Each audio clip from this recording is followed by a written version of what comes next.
Hi everyone, ಇವತ್ತಿನ concept ಏನಂತಂದರೆ net present value method. Investment decisions capital ಬಡ್ಜೆಟಿಂಗಲ್ಲಿ ಎರಡು ಟೈಪ್ಸ್ ಇದೆ. ಒಂದು traditional methods and modern methods. Traditional ಮೆಥಡಲ್ಲಿ ಪೇಬ್ಯಾಕ್ ಪೀರಿಯಡ್ ಆ್ಯಂಡ್ ARR ಮೆಥಡನ್ನು ಅಪ್ಲೋಡ್ ಮಾಡಿದ್ದೀನಿ. ಮಾಡರ್ನ್ ಮೆಥಡ್ಸಲ್ಲಿ ನೆಟ್ ಪ್ರೆಸೆಂಟ್ ವ್ಯಾಲ್ಯೂ ಮೆಥಡ್ನ ಯಾವ ರೀತಿ ಕ್ಯಾಲ್ಕುಲೇಟ್ ಮಾಡೋದು ಅಂತ ನೋಡೋಣ. ಫಸ್ಟ್ ಮೀನಿಂಗ್ ನೋಡೋಣ. The net present value is defined has the difference between the present value of cash inflow and the present value of cash outflow. So net present value ಅಥವಾ NPV ಮೆಥಡಲ್ಲಿ ಏನು find out ಮಾಡ್ತೀವಿ ಅಂತಂದರೆ, present value cash outflow ಅಂದರೆ ನಾವೇನು invest ಮಾಡಿದ್ದೀವಿ present value and ಅದರಿಂದ ಎಷ್ಟು cost of inflow ಬರುತ್ತೆ. ಸೊ ಅದನ್ನ ಡಿಫ್ರೆನ್ಸನ್ನು ನಾವು ಫೈಂಡ್ ಔಟ್ ಮಾಡ್ತೀವಿ. ಸೊ ಅದಕ್ಕೆ ಏನು ಫಾರ್ಮುಲಾ ಅಂತಂದರೆ, the NPV is computed as follows. NPVಗೆ ಏನು ಫಾರ್ಮುಲಾ ಅಂತಂದರೆ present value of cash inflow minus initial ಇನ್ವೆಸ್ಟ್ಮೆಂಟಿಂದ. ಸೊ ಇದನ್ನು ಯಾವ ರೀತಿ ಡಿಸೈಡ್ ಮಾಡ್ತೀವಿ ಅಂತಂದರೆ, ಯಾವ ರೀತಿ ಡಿಸಿಷನ್ಸ್ ರೂಲ್ಸ್ ಅಂತಂದರೆ, ಇಫ್ NPV ಮೋರ್ ದೆನ್ 0 ಇದ್ದರೆ ಅಕ್ಸೆಪ್ಟ್ ಮಾಡ್ಕೊಳ್ತೀವಿ, ಅಥವಾ ನೆಟ್ ಪ್ರೆಸೆಂಟ್ ವ್ಯಾಲ್ಯೂ ಬಿಲೋ 0 ಇತ್ತು ಅಂದರೆ ರಿಜೆಕ್ಟ್ ಮಾಡ್ತೀವಿ. ಯಾಕಂತಂದರೆ ಇಲ್ಲಿ ಪ್ರೆಸೆಂಟ್ ಕ್ಯಾಶ್ ಔಟ್ಫ್ಲೋಗಿಂತ ಇನ್ಫ್ಲೋ ಅಂದರೆ ಮೋರ್ ದೆನ್ 0 ಇತ್ತು ಅಂದರೆ we will accept profit. So ಇಲ್ಲ ಅಂತಂದರೆ ನಾವು ಬಿಲೋ 0 ಬಂತಂದರೆ ರಿಜೆಕ್ಟ್ ಮಾಡ್ತೀವಿ. ಸೊ ಇದ್ರ ಮೇಲೆ ಒಂದು ಪ್ರಾಬ್ಲಮ್ನ ನೋಡೋಣ. ಸೊ ಪ್ರಾಬ್ಲಮ್ ಏನಿದೆ ಅಂತಂದರೆ, from the following information, calculate the present value of the two projects and suggest which of the two projects should be accepted assuming the discount rate at 10% ಕೊಟ್ಟಿದ್ದಾರೆ. So ಇಲ್ಲಿ ಏನಂತಂದರೆ ಎರಡು ಪ್ರಾಜೆಕ್ಟ್ ಇದೆ. ಆ ಪ್ರಾಜೆಕ್ಟಲ್ಲಿ which is the best ಅಂತ ನಾವು NPV method calculation ಮಾಡಿ suggest ಮಾಡಬೇಕು. Particulars project X and project Y. Initial investment for project X rupees 40,000 and project Y 60,000 rupees 60,000. Estimated life for project 5 years and project Y also 5 years. Scrap value ಎಷ್ಟು ಅಂತಂದರೆ rupees 2,000 and rupees 4,000 ಇದೆ. The profit before depreciation and after taxes are as follows. So ನಾವು NPV, payback period ಅಥವಾ ARR method ಯಾವುದನ್ನೇ calculate ಮಾಡಿದ್ರೂ ಕೂಡ ನಮಗೆ profit before depreciation and after ಟ್ಯಾಕ್ಸಸ್ಸನ್ನೇ ಡೈರೆಕ್ಟಾಗಿ ಕೊಟ್ಟಿದ್ದಾರೆ ಅಮೌಂಟನ್ನು. ಇಲ್ಲಿ ಫಸ್ಟ್ ಇಯರ್ ಪ್ರಾಜೆಕ್ಟ್ ಎಕ್ಸ್ಗೆ first year 10,000, second year 20,000, third year 20, fourth year 6,000 and fifth year 4,000 ಕೊಟ್ಟಿದ್ದಾರೆ. ಆ್ಯಂಡ್ ಪ್ರಾಜೆಕ್ಟ್ ವೈಗೆ first year 40,000, second year 20,000, 10,000, 6,000 and 4,000 ಕೊಟ್ಟಿದ್ದಾರೆ. ಸೊ ಇದನ್ನು ನಾವು ಯಾವ ರೀತಿ ಕ್ಯಾಲ್ಕುಲೇಷನ್ ಮಾಡೋದು ಅಂತ ನೋಡೋಣ.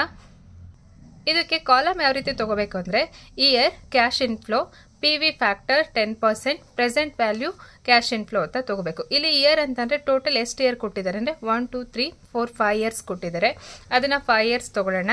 And first year project X cash flow ಎಷ್ಟು ಅಂದರೆ 10,000, 20,000, third year 20,000, fourth year 6,000 and fifth year 4,000. And scrap value ಏನಿರುತ್ತೆ ಅದನ್ನು ಫಿಫ್ತ್ ಇಯರಲ್ಲೇ ಆ್ಯಡ್ ಮಾಡ್ತಾ ಹೋಗಬೇಕು. ಇಲ್ಲಿ ಸ್ಕ್ರ್ಯಾಪ್ ವ್ಯಾಲ್ಯೂ ಎಷ್ಟಿದೆ ಅಂತಂದರೆ ಪ್ರಾಜೆಕ್ಟ್ Xಗೆ rupees 2,000 ಇದೆ. ಫಿಫ್ತ್ ಇಯರ್ ಅಂತ ತೊಗೊಂಡು ಸ್ಕ್ರ್ಯಾಪ್ ವ್ಯಾಲ್ಯೂ 2,000. ಇದನ್ನು ನಾವು PV ಫ್ಯಾಕ್ಟರ್ 10%, ಇಲ್ಲಿ ನೋಡಿ accept assuming the discount rate 10% ಅಂತ ಕೊಟ್ಟಿದ್ದಾರೆ. ಸೊ ಈ PV ಫ್ಯಾಕ್ಟರ್ನ ಕ್ಯಾಲ್ಕುಲೇಟ್ ಮಾಡೋದು ಯಾವ ರೀತಿ ಅಂತ ಅಂದರೆ, ಈಗ 10% ಡಿವೈಡೆಡ್ ಬೈ 100 ಮಾಡಿದ್ರೆ ನಮಗೆ 0.1 ಬರುತ್ತೆ. ಸೊ ಇದನ್ನು 1 ಡಿವೈಡೆಡ್ ಬೈ 1.01 ಮಾಡಿದ್ರೆ ನಮಗೆ ಎಷ್ಟು PV ಫ್ಯಾಕ್ಟರ್ ಬರುತ್ತೆ ಅಂದರೆ 1 ಡಿವೈಡೆಡ್ ಬೈ 1.10. ಸೊ ಇಲ್ಲಿ ನಮಗೆ ಇನ್ನೊಂದು ಸರಿ ನೋಡ್ಕೊಳ್ಳಿ ಏನಂತಂದರೆ, ಇಲ್ಲಿ ಎಷ್ಟು ಅಂತಂದರೆ 1 ಡಿವೈಡೆಡ್ ಬೈ 1.10. ಇಲ್ಲಿ 1 is the common factor. So 1 is here, 1 + 1 R, ಈ ರೀತಿ ನಾವು ಕ್ಯಾಲ್ಕುಲೇಟ್ ಮಾಡ್ತೀವಿ. ಇಲ್ಲಿ 1 is the common factor, R is the discount rate. So ಅದನ್ನು ಸಿಂಪ್ಲಿಫೈ ಮಾಡ್ತೀವಿ. ಯಾವ ರೀತಿ ಅಂತಂದರೆ 10 ಡಿವೈಡೆಡ್ ಬೈ 100 ಮಾಡಿದ್ರೆ ನಮಗೆ 0.1 ಬರುತ್ತೆ. ಸೊ ಪ್ಲಸ್ 1 ಮಾಡಿದಾಗ 1.1 ಬರುತ್ತೆ. ಅದನ್ನು ಯಾವ ರೀತಿ ಅಂದರೆ 1 ಡಿವೈಡೆಡ್ ಬೈ 1.1 ಮಾಡ್ತೀವಿ. ಸೊ ಈ ರೀತಿ. ಸೊ ಫಸ್ಟ್ ಇಯರ್ಗೆ ಏನು ಬರುತ್ತೆ ಅಂದರೆ 0.909 ಬರುತ್ತೆ. ಈಕ್ವಲ್ಸ್ ಮಾಡಿದ್ರೆ ಸೆಕೆಂಡ್ ಇಯರ್ ಆ್ಯಂಡ್ ಥರ್ಡ್ ಇಯರ್ಗೆ 0.751, ಫೋರ್ತ್ ಇಯರ್ಗೆ 0.683 ಆ್ಯಂಡ್ ಫಿಫ್ತ್ ಇಯರ್ಗೆ 0.621. ಸೊ ಈ ರೀತಿ ಈಕ್ವಲ್ಸ್ ಮಾಡ್ತಾ ಹೋಗಿ. ಅಂದರೆ ಇನ್ನೊಂದ್ಸರಿ ನೋಡ್ಕೊಳ್ಳಿ, 1/1.1. ಸೊ ಈ ರೀತಿ ಕ್ಯಾಲ್ಕುಲೇಟ್ ಮಾಡ್ತೀವಿ. ಸೊ ಅಂದರೆ ಈ ಫಾರ್ಮುಲಾನ ಅಪ್ಲೈ ಮಾಡ್ತೀವಿ. ಇಲ್ಲಿ ಏನಂತಂದರೆ 1/1 ಬಂದು 10 ಅಂತ ಅಂದರೆ 0.1 ಬರುತ್ತೆ. ಸೊ ಇದನ್ನು ಆ್ಯಡ್ ಮಾಡಿದ್ರೆ 1/1 ಈ ರೀತಿ ಕ್ಯಾಲ್ಕುಲೇಟ್ ಮಾಡ್ತಾ ಹೋಗ್ತೀವಿ. ಸೊ ಇಲ್ಲಿ ಪಿ ವಿ ಫ್ಯಾಕ್ಟರ್ ಕೊಟ್ಟಿದ್ದಾರೆ. ಕ್ಯಾಶ್ ಇನ್ಫ್ಲೋಸ್ ಜೊತೆ ಮಲ್ಟಿಪ್ಲೈ ಮಾಡಬೇಕು. 10,000 ಇಂಟು 0.909 ಮಾಡಿದ್ರೆ 9,000 rupees 9,090 rupees ಬರುತ್ತೆ. 20,000 ಸೆಕೆಂಡ್ ಇಯರ್ಗೆ 20,000 ಇಂಟು 0.826 ಮಾಡಿದ್ರೆ 16,520. ಆ್ಯಂಡ್ ಥರ್ಡ್ ಇಯರ್ 20,000 ಇಂಟು 0.51 ಮಾಡಿದ್ರೆ 15,020. ಫೋರ್ತ್ ಇಯರ್ 6,000 ಇಂಟು 6.683 ಮಾಡಿದ್ರೆ 4,098. ಆ್ಯಂಡ್ ಫಿಫ್ತ್ ಇಯರ್ಗೆ 4,000 ಇಂಟು 621 ಮಾಡಿದ್ರೆ 2,484 ಬರುತ್ತೆ. ಆ್ಯಂಡ್ ಸ್ಕ್ರ್ಯಾಪ್ ವ್ಯಾಲ್ಯೂಗೆ ಫಿಫ್ತ್ ಇಯರ್ಗೆ ಏನು ಪಿ ವಿ ಫ್ಯಾಕ್ಟರ್ ಇರುತ್ತೋ ಅದ್ರ ಜೊತೆ ಮಲ್ಟಿಪ್ಲೈ ಮಾಡ್ತೀವಿ.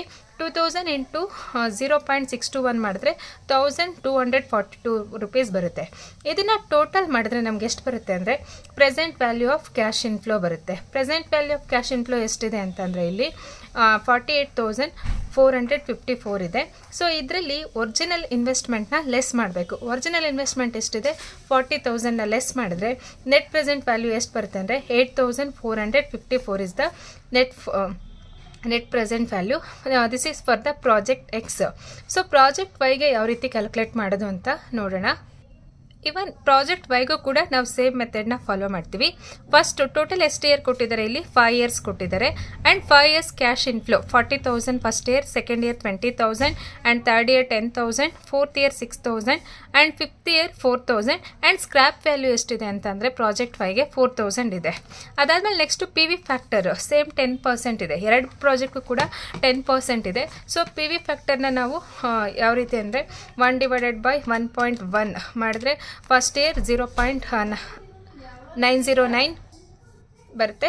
ಈಕ್ವಲ್ಸ್ ಮಾಡಿದ್ರೆ ಸೆಕೆಂಡ್ ಇಯರ್ಗೆ 0.826 ಆ್ಯಂಡ್ 0.751 ಆ್ಯಂಡ್ 0.683, 0.621. ಆ್ಯಂಡ್ ಫಿಫ್ತ್ ಇಯರ್ಗೂ ಕೂಡ ಇಲ್ಲಿ ನೆಕ್ಸ್ಟ್ ಸ್ಕ್ರ್ಯಾಪ್ ವ್ಯಾಲ್ಯೂ ಕೂಡ ಫಿಫ್ತ್ ಇಯರ್ ಅಮೌಂಟನ್ನೇ ತೊಗೊಳ್ತೀವಿ. ಇದಾದಮೇಲೆ 40,000 ಇಂಟು 0.909 ಮಾಡಿದ್ರೆ 36,360 ಬರುತ್ತೆ. ಆ್ಯಂಡ್ ಸೆಕೆಂಡ್ ಇಯರ್ 20,000 ಇಂಟು 0.826 ಮಾಡಿದ್ರೆ 16,520. 10,000 ಇಂಟು 0.51 ಮಾಡಿದ್ರೆ 7,510. ಆ್ಯಂಡ್ 6,000 ಇಂಟು 683 ಮಾಡಿದ್ರೆ 4,098. 4,000 ಇಂಟು 621 ಮಾಡಿದ್ರೆ ಇಲ್ಲಿ ಎಷ್ಟು ಬರುತ್ತೆ ಅಂದರೆ 2,484. ಆ್ಯಂಡ್ ಸ್ಕ್ರ್ಯಾಪ್ ವ್ಯಾಲ್ಯೂ 4,000 ಇದೆ. ಅದನ್ನು ಪಿ ವಿ ಫ್ಯಾಕ್ಟರ್ ಜೊತೆ 0.621 ಜೊತೆ ಮಲ್ಟಿಪ್ಲಿಕೇಶನ್ ಮಾಡಿದ್ರೆ ಸೇಮ್ ಅಮೌಂಟು 2,484 ಬರುತ್ತೆ.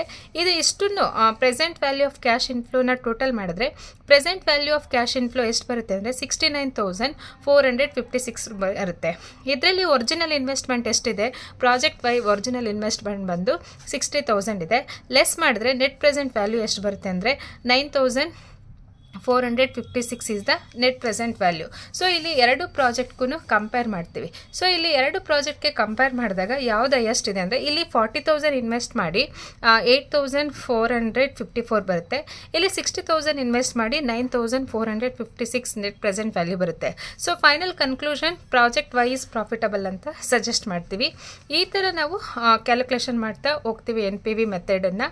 ಸೊ ಈ ಪ್ರಾಬ್ಲಮ್ ನಿಮಗೆ ಅರ್ಥ ಆಗಿದ್ರೆ ಪ್ಲೀಸ್ ಲೈಕ್ ಮಾಡಿ, ಶೇರ್ ಮಾಡಿ. ಆ್ಯಂಡ್ ನೀವಿನ್ನು ನನ್ನ ಚಾನಲ್ಗೆ ಸಬ್ಸ್ಕ್ರೈಬ್ ಆಗಿಲ್ಲ ಅಂತಂದರೆ please do subscribe. And next ವಿಡಿಯೋಗಾಗಿ ಬೆಲ್ ಬಟನ್ ಒತ್ತಿ. ನಾ ಈ ಎಲ್ಲ ಚಾಪ್ಟ್ರಲ್ಲೂ ಕೂಡ NPV, payback period method, ARR ಮತ್ತು IRR, ಪ್ರಾಫಿಟಬಲ್ ಇಂಡೆಕ್ಸ್ ಎಲ್ಲ ಪ್ರಾಬ್ಲಮ್ನು ಕೂಡ ಪ್ಲೇಲಿಸ್ಟಲ್ಲಿ ಕೊಟ್ಟಿದ್ದೀನಿ. ಒಂದು ಸರಿ ನೀವು ಚೆಕ್ ಮಾಡಿ. Thank you for every one.